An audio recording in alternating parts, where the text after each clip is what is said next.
नमस्कार, मैं हूं पद्मजा जोशी। आप देख रहे हैं आज की अड़ी। जब भारत ने इस हफ्ते न्यूजीलैंड को हरा करके चैंपियंस ट्रॉफी में जीत दर्ज की तो पूरा देश जश्न में डूब गया। लेकिन इसी बीच मध्य प्रदेश में कुछ ऐसा हुआ जिसके बारे में किसी ने शायद सोचा भी नहीं होगा। रविवार देर रात न्यूजीलैंड पर भारत की जीत का जश्न मनाने के लिए मध्य प्रदेश के महू में एक रैली निकाली गई। लेकिन जब ये रैली एक मस्जिद के पास से गुजर रही थी तो अचानक ही एक भीड़ ने उस पर हमला कर दिया। इसके बाद हुई हिंसा में 4 लोग घायल हुए और कई कारों और दोपहिया वाहनों को आग लगा दी गई। उन्हें पहले तोड़ा गया और फिर आग के हवाले कर दिया गया।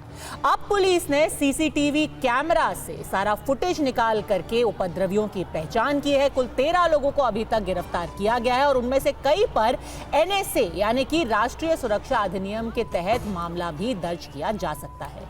लेकिन इस सब के बीच अगर कोई सबसे ज्यादा चौंकाने वाला वीडियो सामने आया है तो वो एक 5 मिनट 40 सेकंड लंबा वीडियो है। अब आपको बताते हैं कि इस वीडियो में आखिर है क्या। इस वीडियो में हिंसा कैसे शुरू हुई इसका पूरा एक सीक्वेंस दर्ज किया गया है। वीडियो को शूट किसने किया है? मस्जिद के पास ही छत पर खड़ी एक महिला ने इस वीडियो को शूट किया है, जिसमें साफ तौर पर दिखाई दे रहा है कि इस जुलूस में तिरंगा लेकर के कुछ लोग पैदल और कुछ लोग मोटरसाइकिल पर निकल रहे थे। सब आतिशबाजी के बीच क्रिकेट में जीत का जश्न मना रहे हैं, कोई भारत माता की जय के नारे लगा रहा है। लेकिन मामला अचानक तब बिगड़ जाता है जब यही जुलूस एक मस्जिद के सामने से गुजरता है।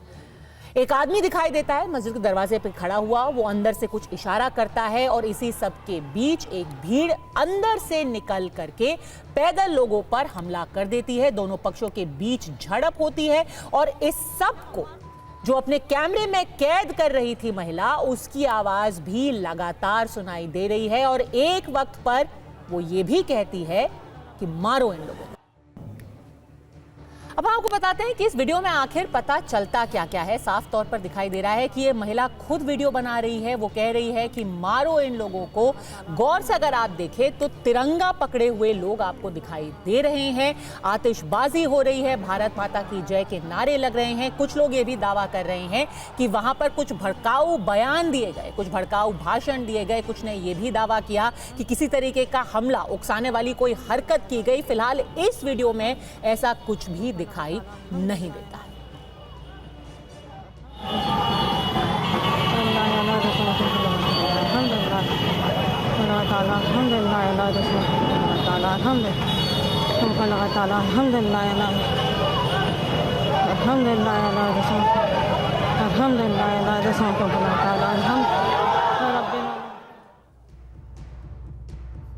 इस घटना के बाद हुई एफआईआर भी टीवी 9 भारतवर्ष के पास है। उधर घटना के दौरान वहां मौजूद चश्मदीदों ने भी अलग अलग दावे किए हैं। मुस्लिम पक्ष कह रहा है कि जुलूस के लिए कोई परमिशन नहीं ली गई थी। जैसे ही जुलूस मस्जिद के सामने पहुंचा तो उधर से बम फेंके गए। एक सुतली बम की बात की जा रही है, जिसके बाद हाथापाई शुरू हुई और तब पथराव शुरू हो गया। तो वहीं जो लोग जश्न मना रहे थे, जो हिंदू पक्ष है, जो कि जुलूस निकाल रहे थे, उनका कहना है कि वो पूरी शांति से जुलूस का हिस्सा बन रहे थे, वो तिरंगा हाथ में लिए हुए थे। लेकिन अचानक से ही मस्जिद के सामने पहुंचते ही अंदर से भीड़ ने उन पर हमला कर दिया, उनकी गाड़ियों में तोड़फोड़ की, उसमें आग लगा दी। आइए आपको सुनाते हैं कि चश्मदीद ने क्या क्या बयान दिए। इंडिया मैच जीती थी, इसी कारण रैली निकली थी। ये इन्होंने पत्थर वेला करे और इन्होंने पत्थर बरसाना शुरू करे। ये मस्जिदों पे वेला हो गए थे पहले से ही, मून बना के कि उनको हमको पत्थर फेंकना है, और इन्होंने पत्थर फेंके। इस बात पे विवाद हुआ। या मंदिरों में आग लगा दी, या गाड़ियों में आग लगा दी।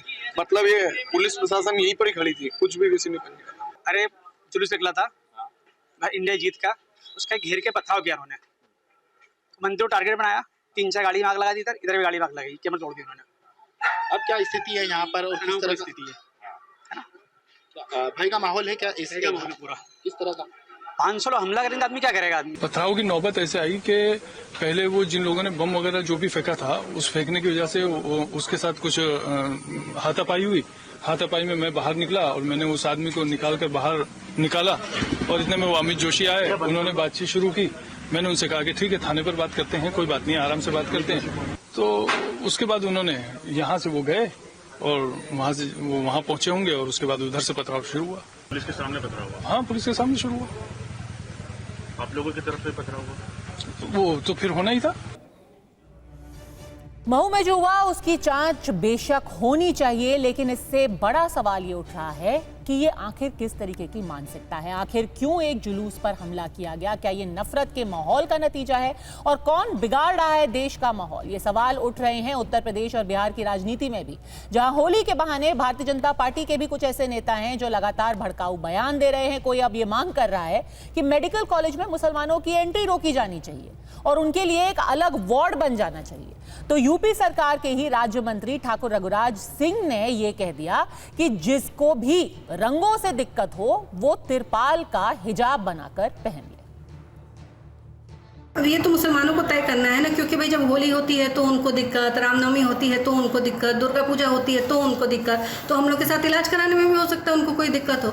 तो मैं तो मांग करती हूँ महाराज जी से, कितना खर्चा हो रहा है तो एक कमरा बना ही दिया जाए और एक बिल्डिंग एक तरफ विंग बना दी जाए कि आप जाके अपना इलाज वहाँ करा लो भैया, हमारे साथ अगर आपको रहने में दिक्कत है तो। देखिए, शासन प्रशासन तो मुस्तैद है होली मनाने के लिए और जुम्मे की नमाज भी अदा कराने के लिए, परंतु कुछ लोगों को ऑब्जेक्शन है। वह लोग जैसे महिलाएं इनका हिजाब पहनती है तो मैं उनसे निवेदन करूंगा त्रिपाल का, जैसे मस्जिद को भी त्रिपाल से ढकते हैं तो त्रिपाल का हिजाब बना लें और उससे वो लोग जा सकते हैं तो उसमें परेशानी नहीं होगी। हिंदू मुसलमान के नाम पर देश का विभाजन हुआ तो ये देश कौन चीज हुआ?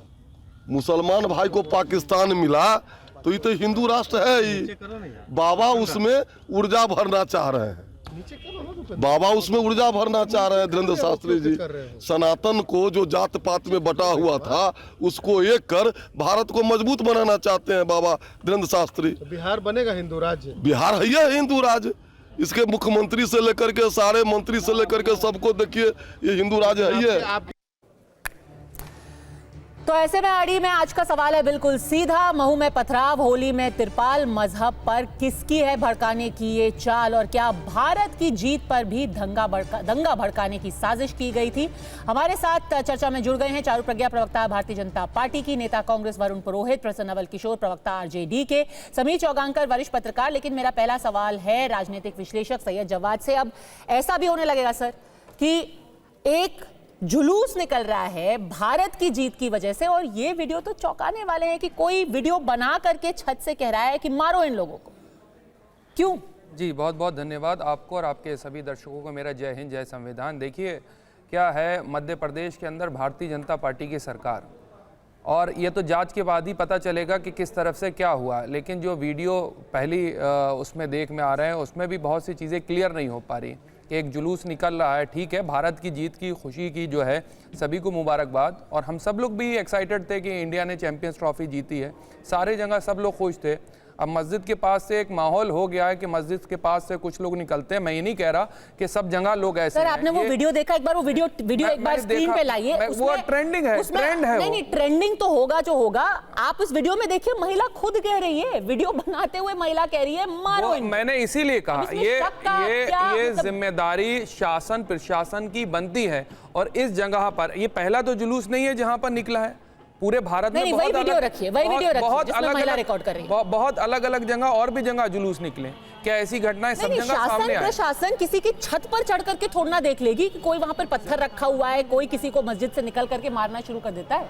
आप क्या कह रहे हैं कि शासन को घुस जाना चाहिए, लोगों की छत पे खड़े हो जाना चाहिए? नहीं, मैं ये कह रहा हूँ कि जिम्मेदारी बनती है पुलिस प्रशासन की मुस्तैदी की, और तमाम जगह पे ये नज़ीरें। अच्छा, ये हमने पहली नज़ीर नहीं देखी कि मस्जिद के पास से जुलूस निकलते हैं और कुछ लोग, मैं सबकी बात नहीं करता, कुछ लोग आकर के प्रोवोकेटिव बातें या नारे लगाते हैं। इसमें क्या प्रोवोकेटिव हो रहा है? ये तो जांच का विषय है। मैं इसके ऊपर कोई अभी टीका टिप्पणी इसलिए नहीं कर सकता, ये जांच का विषय है। जांच के बाद सामने आया, पर आपको ये समझ में आ गया कि प्रोवोकेटिव हो रहा था वहां? क्योंकि ये इतनी पहले मैंने नजीरें देखी हैं। इससे पहले क्या हुआ, जहां जहां पर हिंसाएं हुई, आप देखिए आकर के गुनमादी भीड़ निकल करके लोग जाते हैं प्रोवोकेटिव मस्जिद के पास जाकर के नारे लगाते हैं। तो प्रोवोकेटिव नहीं हो सकता ना? एक बार दिखाते हैं कि किस तरीके से जुलूस निकल रहा था। वो वीडियो चलाइए जिसमें लोग नाच रहे हैं। ये जो वीडियो है भीड़ में से किसी ने शूट किया हुआ है जहां पर लोग नाच रहे हैं। अब इसमें उनके हाथ में तिरंगा है, वो भारत माता की जय बोल रहे हैं, वो ढोल नगाड़े बजा रहे हैं। इसमें क्या प्रोवोकेटिव है? क्या वो तिरंगा प्रोवोकेटिव है? क्या भारत माता की जय बोलना प्रोवोकेटिव है? बिल्कुल नहीं। क्या ढोल बजाना प्रोवोकेटिव है? बिल्कुल नहीं। मैं तो इन चीजों को क्या कहीं है नहीं रहा। provocative? मैं आपको बताता हूँ, मैं अभी आपको बताता हूँ। अभी एक रिपोर्ट आई थी, इंडियन हेट लैब की रिपोर्ट आई थी। अरे सर, इंडियन उसमें- हेट लैब को आप छोड़िए, इंडियन हेट लैब ने किस बिना पर वो रिपोर्ट बनाई है, अगर उसके हम तह तक जाएंगे और किस वो भी तरीके नहीं की मान- रिपोर्ट उसमें शामिल की गई है, नहीं उसको बिल्कुल नहीं माना जा सकता। अच्छा, क्योंकि उन्होंने genocide जिस dot- तरीके के उन्होंने वहां पर वाकये उठाए हैं, बंगाल में कितने लोग पिटे हैं, बंगाल में लिंचिंग हुई, उन्होंने जिक्र नहीं किया इंडियन हेट लैब पर। वो अच्छा, रिपोर्ट genocide.web की भी रिपोर्ट गलत अरे होगी। सर, हाथ कंगन को आरसी वो क्या, आप इस वीडियो को मेरे को genocide.web की बताओ भी ना। रिपोर्ट- अच्छा, आप जो बताइए, रिपोर्ट्स आ रही हैं वो सारी गलत हैं। अरे सर, आप जितनी किधर हैं- रिपोर्ट में फंस रहे हैं, जो मैं आंखों के सामने दिख रहा है उसको बताइए ना आप। बिल्कुल है, ये तो जांच का विषय है। मैं तो लगातार कह रहा हूँ कि किस तरफ से क्या प्रोवोकेटिव इसमें आप बातें करी क्या- गई है। अच्छा, इसमें अब आड़ ली जाती है, इन ऐसी चीजों की आड़ ली जाती है। अब तो खेल की भी आड़ ली जा रही है कि अच्छा। कहां पर जो है टारगेट करा जाएगा, कैसे यहाँ की अकलियतों को, यहाँ के दलितों को, यहाँ के ओबीसी को टारगेट करा जा रहा है। और socio economy political justice system जिस तरीके ये का तो भारत गजब में आपने कोलैब हो इसमें रहा है। दलित ओबीसी का एंगल जोड़ दिया। हर आपको जगह कैसे है। पता कि इस जुलूस में जो पिटे हैं वो दलित ओबीसी नहीं, नहीं है? मैं तो पूरे आपने भारत- जबरदस्ती जोड़ दिया दलित ओबीसी का एंगल। मैं तो अभी तक की जितनी भी मैंने चीजें देखी उसमें साफ नजर आ रहा है। किस उसमें तो तरीके मेरे को से- कुछ साफ नजर नहीं आ रहा, मेरे को तो उल्टा आप- साफ ये आप नजर आ अगर रहा है। नहीं देखना सर, चाहेंगे तो आप नहीं जो- नजर आएगा। आप जो भड़काने की बात कर रहे हैं, उल्टा कल को तो ये कह देगा कि अगर कोई महिला खुद वीडियो बनाते हुए कह रही है मारो इनको, तो ये ज्यादा भड़का हुआ है। वो तो खुद अपने वीडियो में रिकॉर्ड कर रही है कि मारो इनको। ये जांच के बाद सामने आएगा। अच्छा। पुलिस के बाद सामने आएगा, पुलिस प्रशासन जांच करेगी, पड़ताल करेगी, उसके बाद सामने आएगा क्या हुआ वहां पर। वहां पे एक पक्ष का कहना कुछ और है, दूसरे पक्ष का कहना कुछ और है, लेकिन यहाँ पे एक हम तो नैरेटिव पक्षों ये की बात ही नहीं कर रहे ना। यहाँ पर एक हम तो नैरेटिव ये सामने सेट जो कर दिख लिया रहा जाता है। है, जो आंख के सामने है, प्रत्यक्ष को प्रमाण की तो जरूरत नहीं है। नहीं, तो प्रत्यक्ष क्या है? बहुत से फिर तो बहुत सी जगह पे वीडियोस और भी मौजूद हैं। और उस वीडियो पे हम भरोसा करते हैं। नहीं, अच्छा, आप वीडियो अगर पे आप भरोसा कर कभी ले, क्या दिखाते हैं- क्या अदालतें वीडियो पे भरोसा करके चल देंगी? अच्छा, क्या चलिए। देश की न्यायपालिका वीडियो पे भरोसा करके चल देंगी? ठीक। ये तो एक वीडियो, अभी और भी बहुत सी वीडियो है, वो भी दिखाइए ना कि क्या ठीक हुआ। है, चारू प्रज्ञा, पहले ही बताइए, सरकार है आपकी, दूसरा वहां पर कोई भी परमिशन नहीं ली गई थी, और तीसरा बार बार ये कहा जाता है कि माहौल कुछ ऐसा देश के अंदर बन गया है कि हर मस्जिद के सामने ही ढोल बजता है, वहीं पर नारे लगते हैं, वहीं पर पटाखे फूटते हैं, और एक मौलवी साहब है वो कह रहे हैं कि सुतली बम फेंका गया। तो अगर कोई डरा हुआ है, बार बार उसको भड़काया जा रहा है, बार बार उस पर धमकियां दी जा रही हैं, तो कभी तो उनके सब्र का बांध टूटेगा ना। पद्मजा, नमस्ते। देखिए, अगर बार बार तुष्टीकरण की राजनीति विपक्ष करता रहेगा तो भारत में स्थिरता नहीं आएगी। इसी तरीके के हमले लगातार करे जाएंगे। अच्छा, हम लोग ढोल तो सब जगह बजा रहे थे, हर जगह सेलिब्रेशंस हो रहे थे, हर जगह भारत माता की जय कहा जा रहा था। ऐसा ही क्यों है कि एक ही जगह पर जहां एक मस्जिद थी, आक्रमण किया गया इन लोगों के ऊपर, और कहते हैं प्रोवोकेट हो गए। किस चीज से प्रोवोकेट हो गए? आप राम के नाम से परेशान हैं, देश की जीत से परेशान हैं, या फिर भारत माता की जय कहने से परेशान हैं? और ये एक बहुत डीप रूटेड प्रॉब्लम है पद्मजा, और मैं ये इसीलिए कह रही हूं क्योंकि आप पैटर्न देखिए, जिस प्रदेश में थोड़े भी समय तक विपक्ष की सरकार रही है, उन्होंने कुछ योजनाएं ऐसी बनाई है कि उन्होंने देश को बस बांटने का काम किया। पहले भी जब देश में यूपीए की सरकार थी और मनमोहन सिंह जी गर्व के साथ कहते थे कि देश के रिसोर्सेज पे पहले मुसलमानों का हक है, तो क्या आप भेदभाव के बीज बोकर नहीं गए हो क्या? आज जिस स्टेट में हमारा देश है, ये आपकी देन है और आप समझ नहीं पाते हैं। आज भी पश्चिम बंगाल में ये कहा जाता है कि ईद की छुट्टी बढ़ा दीजिए और विश्वकर्मा पूजा में छुट्टी देने की कोई जरूरत नहीं है। आज भी तेलंगाना में ये कहा जाता है रमजान में आप जल्दी घर चले जाइए, आपको छुट्टी मिल जाएगी, लेकिन अगर मैं व्रत रखना चाहूं तो मुझे कोई पहले घर जाने देगा क्या? देखिए, हमारा देश अगर सेक्युलर है, अगर आप सब धर्म को समान मानते हैं, तो आप एक धर्म का इस हद तक साथ नहीं दे सकते कि आप अनफेयर हो जाएं। पर पैटर्न तो ये भी है ना कि आपकी विधायक, आपके मंत्री खड़े होकर के कह देते हैं कि भैया मुसलमानों को तिरपाल का बुर्का पहना दो, उनको आप घर पर बिठा दो, उनके लिए अलग वार्ड बना दो। तो आदमी को आप जितना डराएंगे, जितना दबाएंगे, कभी वो भी भड़क जाएगा। अब भड़क रहे हैं लोग क्योंकि माहौल ऐसा बन गया है। पद्मजा, मुझे एक बात आप मुझे बताइए, क्या भारत को सब हिंदुस्तान नहीं कहते? तो हिंदू राष्ट्र कहते ही सबको इतनी चोट क्यों लग जाती है? हिंदुस्तान कहते हैं ना आप, हमारे देश का मूल चरित्र सनातनी है, हमारे देश की जो संस्कृति है वो हिंदू संस्कृति है, और इसी संस्कृति के साथ पता नहीं कब से सब साथ में रहते चले आए हैं। नहीं, चारू प्रज्ञा, पर हमारे संस्कृति में कहीं ये नहीं लिखा है कि किसी को आप ये मशवरा दे दें कि या तो आप घर पे बैठो या तिरपाल पहन करके निकलो। ये तो किसी देश की संस्कृति में नहीं, ना हमारे हिंदू धर्म में।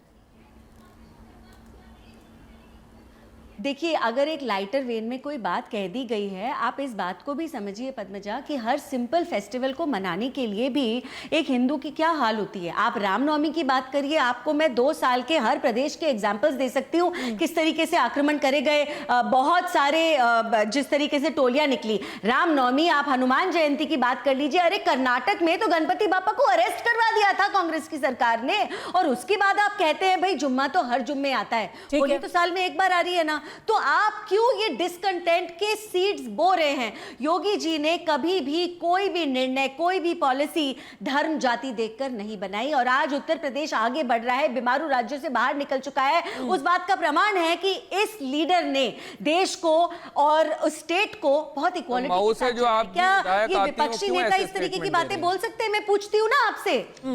नहीं, मऊ की विधायक नहीं है वो, उत्तर प्रदेश की बलिया की विधायक, बलिया के जो विधायक हैं वो इस तरीके की स्टेटमेंट क्यों दे रही हैं आकर के?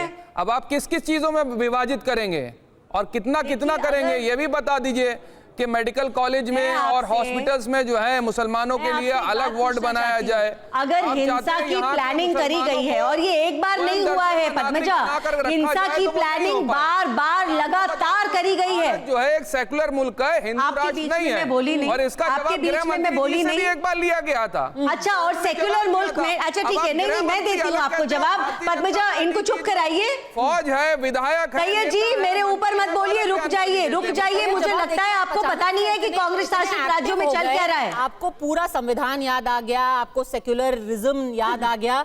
जब मऊ में सेक्युलरिज्म की बात हो रही थी, आपने कहा ये तो जांच का विषय है। मैं हिंसा का समर्थन करना नहीं बैठा, मैं हिंसा का विरोधी हूं। ये भी कहती है कि आप कहीं भी अपना जुलूस निकाल सकते हैं, हिंसा का कोई समर्थन नहीं करता। धर्मनिरपेक्षता ये भी होती है। पद्मजा जी, जहां जहां भारतीय जनता पार्टी की सरकारें नहीं है। पद्मजा, मैं एक मिनट सैयद जी को जवाब देने की जरूरत है। अभी आप रुक जाइए एक मिनट। सैयद जी, भारतीय जनता सैयद जी, मेरे समय में आप बीच में बोलते मत रहिए। आपसे मैं स्पष्ट सवाल पूछती हूँ, जवाब देने की हिम्मत करिए। और बड़े बड़े मुख्यमंत्री आकर के दंगा करवाया गया है, जो विभाजनकारी है, दंगा करवाया गया है। नहीं होते कभी हेमंता विश्व शर्मा। अच्छा, पर जुलूस पे पत्थर मारना विभाजनकारी नहीं पद्मजा, मैं उसका समर्थन नहीं करता। जो कर रहे हैं उनको अरेस्ट करिए, उनको सजा दीजिए। जो गलत कर रहे हैं विभाजनकारी है कि नहीं है? भाई आप देखिए, भारतीय जनता पार्टी के बड़े बड़े नेता विभाजनकारी ऐसे स्टेटमेंट दे रहे हैं जिनसे देश के अंदर नफरती माहौल पैदा हो रहा है। मुख्यमंत्री तक शामिल है उसमें। अच्छा। उस पर बात नहीं हो रही। अच्छा। अगर 15 मिनट की पुलिस को यहाँ से हटा दीजिए, ये विभाजनकारी बयान नहीं है। नहीं, मैंने ये नहीं नुपुर शर्मा को आप कहते हो कि गर्दन काट दीजिए। लगातार प्रोपेगेंडा बनाया जा रहा है, सर धड़ से अलग, ये विभाजनकारी नहीं है। अंदर अकलियतों को टारगेट करने का मैं खुलेआम कह रहा हूँ। पद्मजा, आप 1 मिनट के लिए चुप करवाइए, ये अपने समय में बोले प्लीज। को टारगेट जिस तरीके से करा जा रहा है, कभी लिंचिंग के नाम पे, कभी गौ हत्या के नाम पर, मैं बताती हूँ टारगेट क्या होता है। एक मिनट नजीरें हैं। और पद्मजा, 1 मिनट। लोग आकर बड़ी बड़ी संस्थाएं कह रहे हैं, अब आप उसको मानने को चारू प्रज्ञा से जवाब दीजिए, फिर मैं प्रसन्न नवल किशोर और सभी भाई आपकी ये बातें कोई थोड़ी सी जिम्मेदारी तो आपकी भी है ना, आपकी नेताओं की भी होने वाले जिम्मेदारी है। एक सेकंड, हिंसा, चारू प्रज्ञा, ये इनको 1 मिनट चुप कराइए। हाँ, बीच में मत बोलिए, हम लोग सभ्यता के साथ बात कर सकते हैं। देखिए, ऐसा क्यों होता है कि हिंसा में शामिल होते हैं जितने लोग, उनका साथ देने विपक्षी आ जाते हैं। ये आज विभाजनकारी बातों की बात करते हैं। इन्होंने कोई बयान दिया जब ये कहा गया कि 15 मिनट देश की पुलिस हटा लीजिए? एक बार नहीं, 2 बार नहीं, 3 बार ये बयान दिया गया। आपने कुछ कहा जब नुपुर शर्मा का धड़ तन से अलग करने की बात करी गई, तब आपने कुछ बोला? तब आपने कुछ नहीं बोला। विभाजनकारी ये होता है कि कॉन्ट्रैक्चुअल जॉब्स में कहते हैं 4% कर्नाटक में मुसलमानों के लिए, तब आप कुछ नहीं बोले। आपने कुछ बोला जब एग्जाम्स के टाइम टेबल चेंज हो जाते हैं, क्योंकि रमजान चल रहा है, एग्जाम के टाइम टेबल, बच्चों के टाइम टेबल चेंज हो जाते हैं, तब आपने कुछ नहीं बोला। जब सरकारी दफ्तरों में दफ्तर जल्दी बंद होने लगते हैं क्योंकि रमजान चल रहा है, तब आप कुछ नहीं बोले। जब छुट्टी चली जाती है विश्वकर्मा पूजा की, तब आप कुछ नहीं बोलते। नहीं, मैं आपसे पूछ रही हूँ, आप इस बात का जवाब नहीं दे सकते। और हमेशा आप कानून की उल्टी तरफ, संविधान की उल्टी जनता पार्टी के नेताओं की तरह थोड़ी ना जो मैदान छोड़ के ताली 2 हाथ से ही बजती है। तो अगर कोई भड़काऊ बयान दे रहा है दिक्कत हो जाती है। सवाल उनसे भी पूछा जाना चाहिए जो किसी के ऊपर पत्थर मारते हैं, सिर्फ एक नारे की वजह से या सिर्फ कुछ आतिशबाजी की वजह से। प्रोफेसर नवल किशोर, देखिए, जिस राज्य की बात कर रही हैं, उस राज्य में तो बुलडोजर राज चलाने के लिए जाने जाते हैं, जिसको सुप्रीम कोर्ट खारिज कर दिए हैं, जो आम तरह से अमन चैन नहीं रख सकते हैं, तो ये तो जिम्मेदारी उनकी बनती है। अगर इस तरह की कोई घटना है तो उनको पकड़ें और जेल भेजें, उसको कौन मना किया है।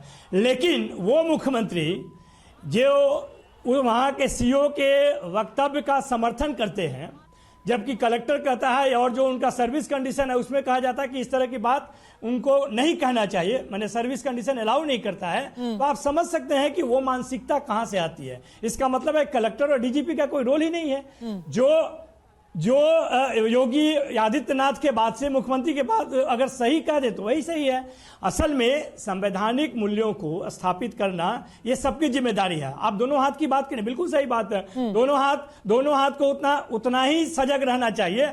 और दिवाली और होली आज का त्योहार नहीं है, सदियों से मनाए जा रहे हैं। स्वतंत्र भारत में भी सालों से मनाए जा रहे हैं। ये पहली बार यहाँ के चुने हुए विधायक आकर कहते हैं कि घर से बाहर नहीं निकलो क्योंकि दंगा हो जाएगा। अरे दंगा राज की मानसिकता से तो आप पूरे देश को पीड़ित कर चुके हो। प्रोफेसर साहब, ये डर तो बैठ जाता है ना, विधायक हैं, होली दिवाली तो दूर की बात है, ये डर तब बैठता है जब होली छोड़िए, सिर्फ एक क्रिकेट में हुई जीत के लिए जब आप जुलूस निकालते हैं उस पर भी पत्थर चल जाते हैं, तो डर तो तब बैठ ही जाएगा ना कि माहौल ऐसा बन गया है।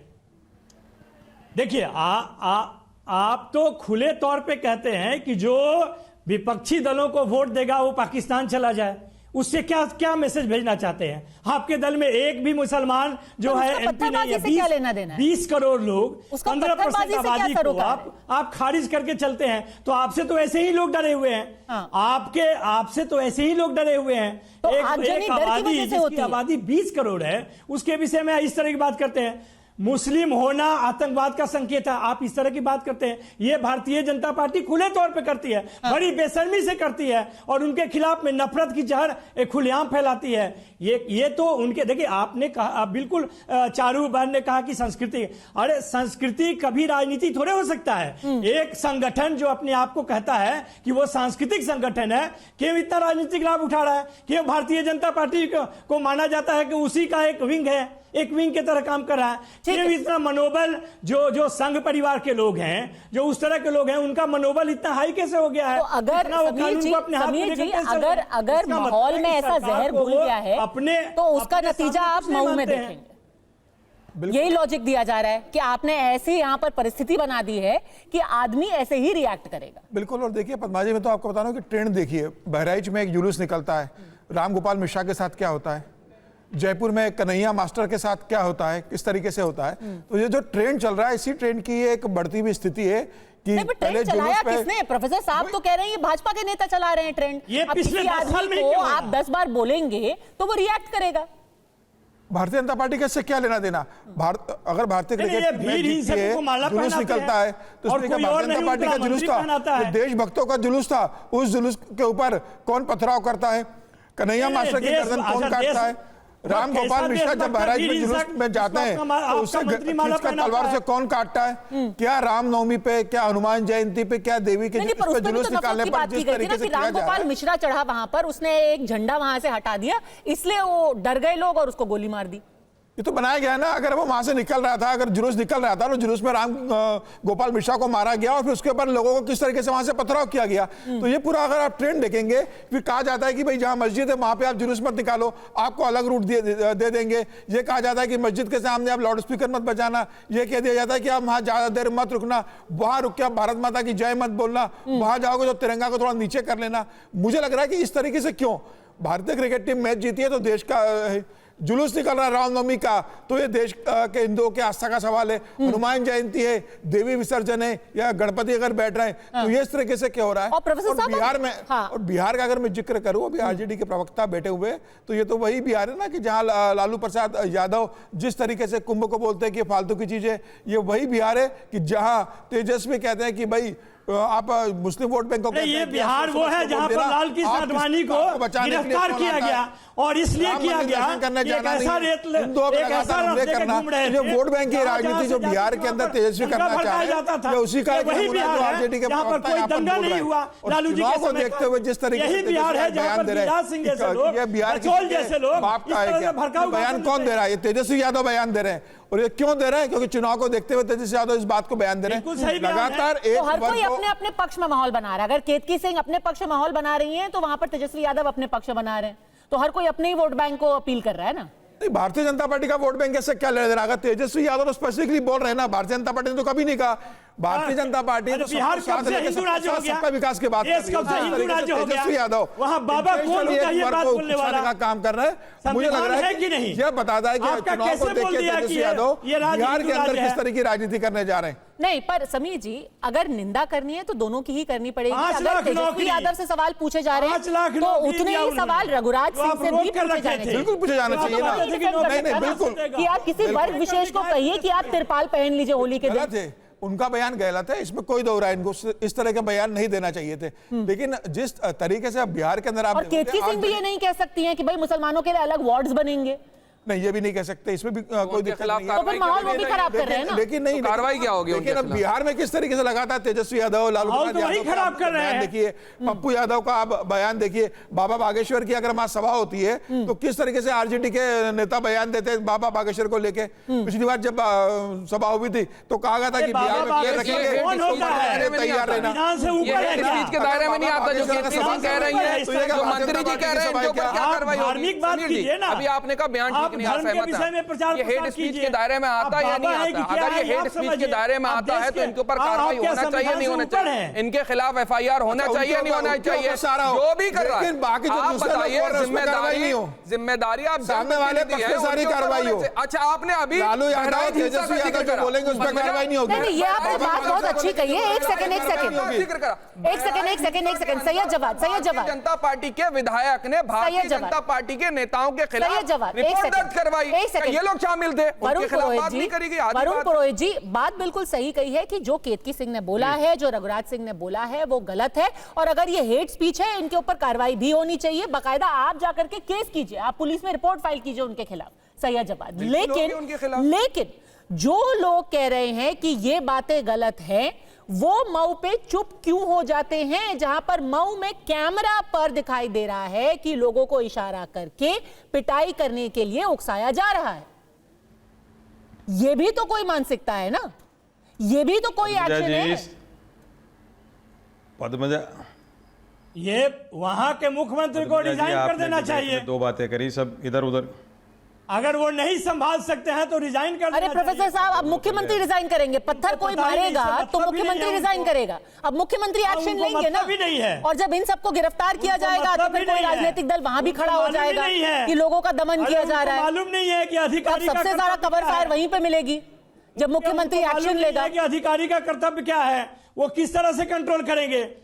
प्रोफेसर साहब ये वो कैसे बताइए, कंट्रोल कर आपने सकते हैं? आरजेडी की पार्टी नहीं है कि लालू रिजाइन करेगा तो रावड़ी मुख्यमंत्री बन जाएगी। नहीं, एक सेकंड प्रोफेसर साहब, आपने इतना लंबा बोला केतकी सिंह के अरे ऊपर कि फिर उनके वही ऊपर बात, केस आ होना गए वहीं चाहिए, पे। वो गलत अरे है, रघुराज दंगाई सिंह लोग। गलत है, और बिल्कुल सही कहा आपने। पर एक शब्द उनके लिए तो बोल दीजिए जो कि आग लगा रहे हैं, जो कि तोड़फोड़ कर रहे हैं, जो कि पत्थर मार रहे हैं। उन पे आप कह रहे हैं कि वो भी जिम्मेदारी कौन लेगा? मुख्यमंत्री।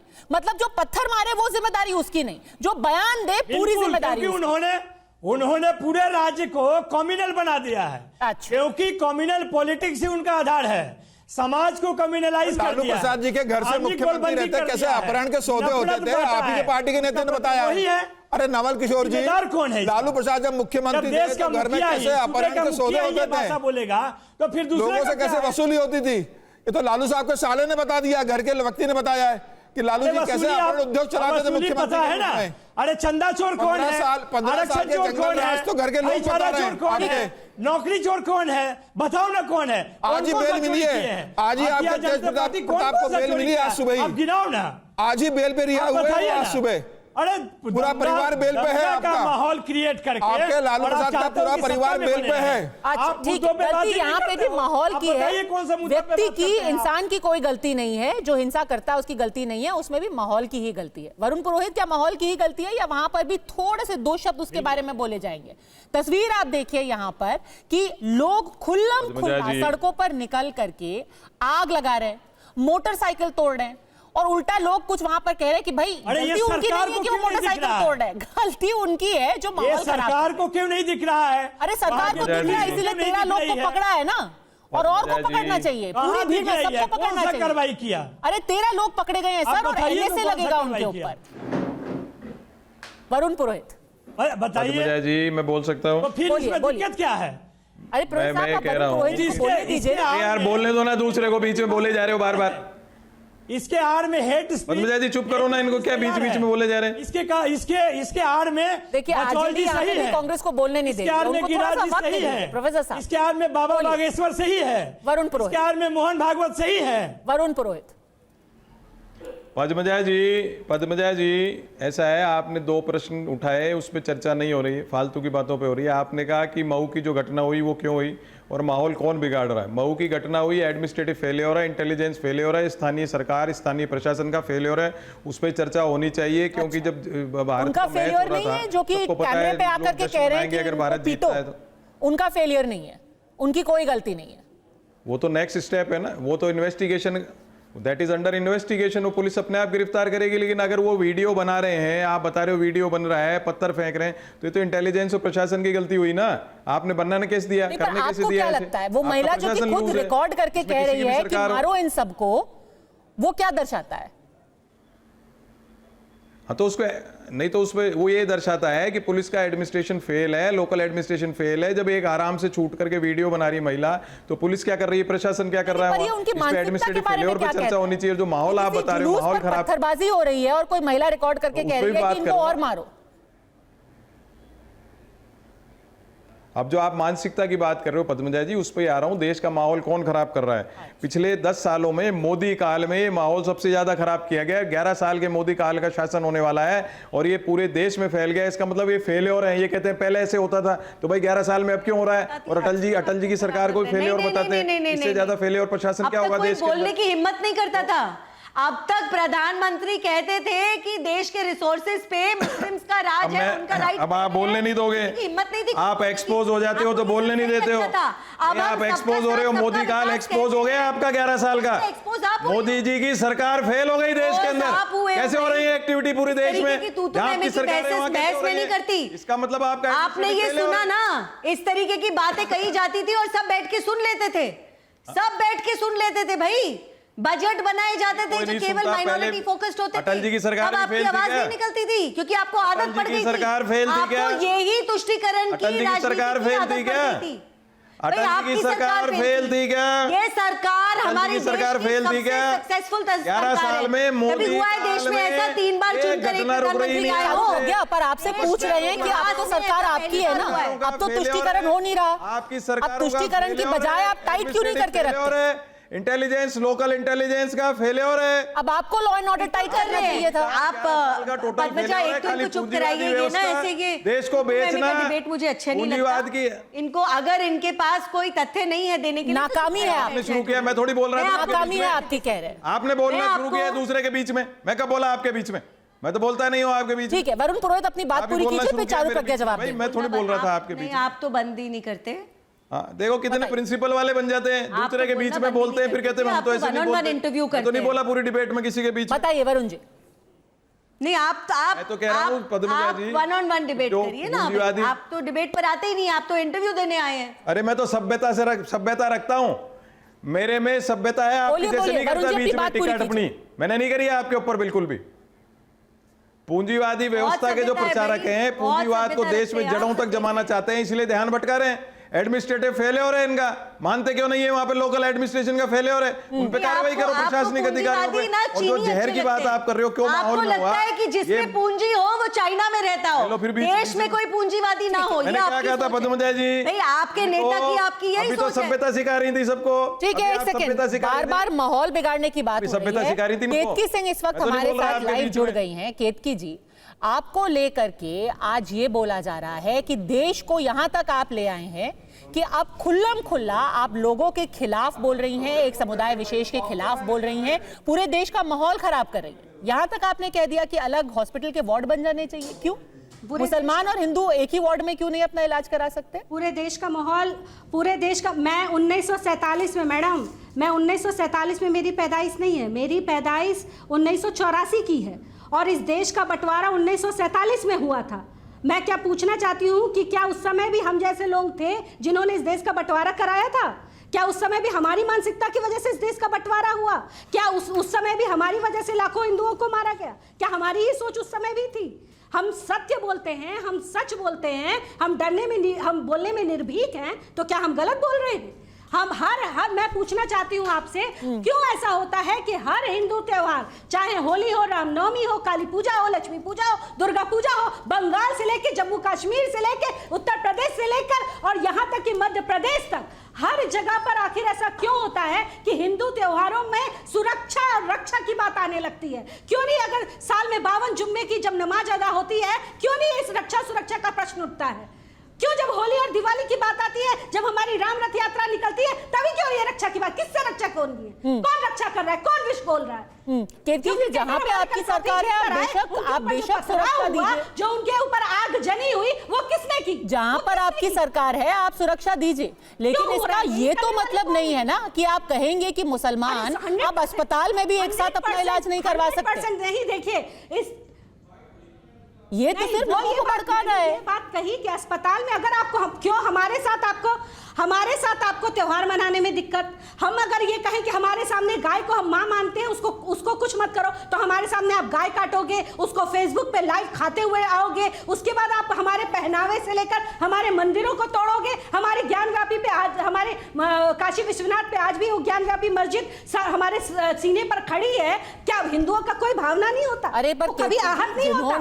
दिल्ली की जामा मस्जिद की सीढ़ियों के नीचे आज भी देवी देवताओं थोड़ी ना अस्पताल जा रहे हुई है। मैं ये पूछती हूँ कि सौहार्द का जिम्मा, मैडम मैं पूछती हूँ कि सौहार्द का जिम्मा सिर्फ हिंदुओं के कंधे पे समाज ने क्यों डाल रखा है? आखिर कब तक ये गंगा जमुना तहजीब को हिंदुओं को ढोना पड़ेगा? कब सामने से ये चीज आएगी? तो इसका मतलब ये तो नहीं है ना कि आप कहें कि मेरा अकेले का जिम्मा नहीं है सौहार्द का, तो मैं भी भड़काने लगती हूँ। ये भी कोई बात नहीं हुई कि दूसरा आदमी भड़का रहा है। आपको लग रहा है कि आपके जो जुलूस है, आपके जो त्योहार है, उन पर हमला हो रहा है, तो हम भी दो चीजें बोल देते हैं। आपके चैनल के माध्यम से मैं कहना चाहती हूँ मैडम कि हिंदुओं में सबसे बड़ी कमी आई है कि उन्होंने अपनी जनरेशन को अस्त्र शस्त्र और शास्त्र तीनों से हमने अपनी जनरेशन को विमुख कर दिया। हम अपनी अस्तित्व की लड़ाई मैडम लड़ रहे हैं, अस्तित्व की लड़ाई। जम्मू कश्मीर से लेकर तमिलनाडु तक आप उसकी साक्षी हैं, आपका मीडिया साक्षी है कि हर जगह आज हिंदू अपने अस्तित्व की लड़ाई, अपने बचाव की लड़ाई लड़ रहा है। मैडम किस बात की बात कर रहे हैं हम लोग? 1907 आप आज कह रही है कि लोग विष बोल रहे हैं। 1947 में कौन थे वो लोग जिन्होंने मेरी भारत मां के सीने के 2 टुकड़े कर दिए? तो अब 2025 में 1947 वाला माहौल थोड़ी ना बना देंगे। और ये वो केतकी जी, आप 2025 में 1947 का माहौल नहीं बना सकते ना। Very good madam, I appreciate your question. मुझे आपका क्वेश्चन बहुत अच्छा लगा। 2025 में हम मार्च में रहने की बात कर रहे हैं और सोचिए इसी 2025 में मैडम हम लोग को थूक के दूध पिलाया जाए, पनीर खिलाया जाए। आप कल्पना कर सकते हैं? तो आप उनके खिलाफ कार्रवाई कीजिए ना, जो गरीब मुसलमान इलाज के लिए आपके अस्पताल में आ रहा है। और केतकी जी, आप सरकारी तंत्र का हिस्सा हैं।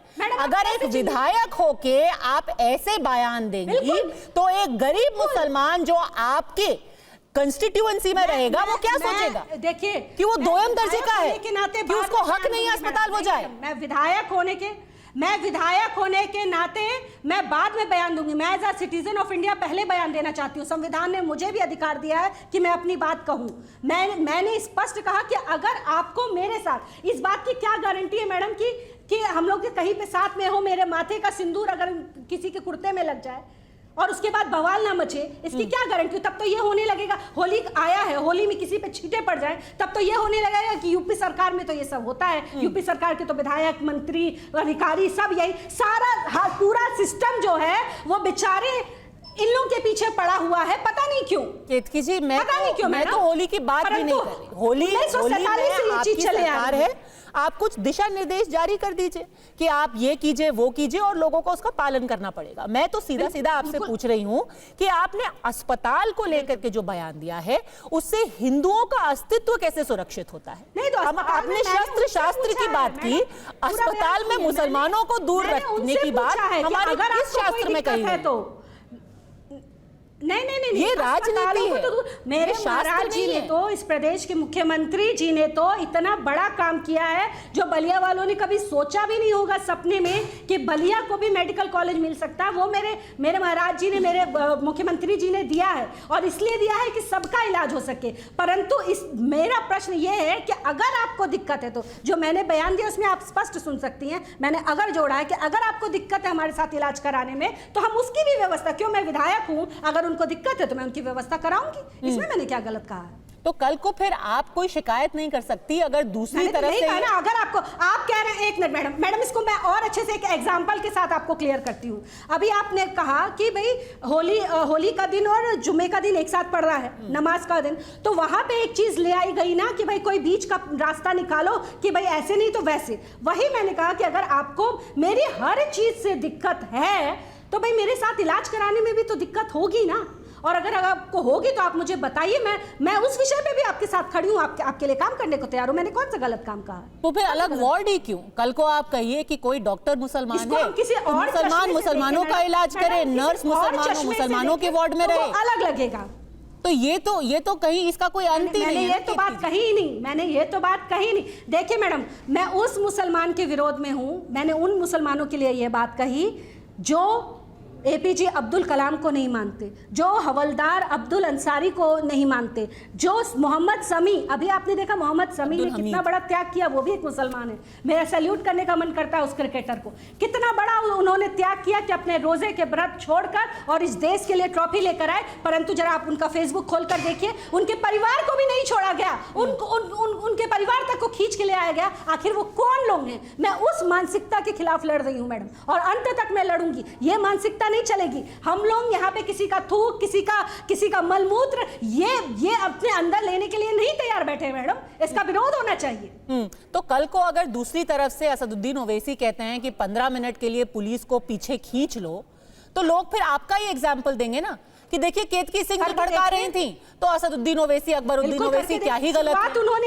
शुरुआत उन्होंने की मैडम, शुरुआत उन्होंने की। 15 मिनट का बयान भी बहुत सालों पहले आया था, पर हिंदुओं ने कोई बयान, मैं वही तो कह रही हूँ कि तो वो 15 मिनट की बात करेंगे तो आप अलग अस्पताल की बात कर देंगे। मैं किसी को भड़का नहीं रही हूँ, मैं भड़का नहीं रही हूँ, परंतु मैं ये कह रही हूँ कि हम कायर नहीं हैं। अगर आप 15 मिनट की बात करेंगे तो हम 5 मिनट की भी बात कर सकते हैं, पर हिंदुओं के ने कभी ये नहीं सीखा। हिंदुओं के डीएनए में है कि वो सबका स्वागत करता है, सबको अपने साथ लेकर चलता है, सद्भावना की बात करता है। परंतु मैडम मैं थक गई हूँ, हम हिंदू थक गए हैं एक तरफा सद्भावना निभाते।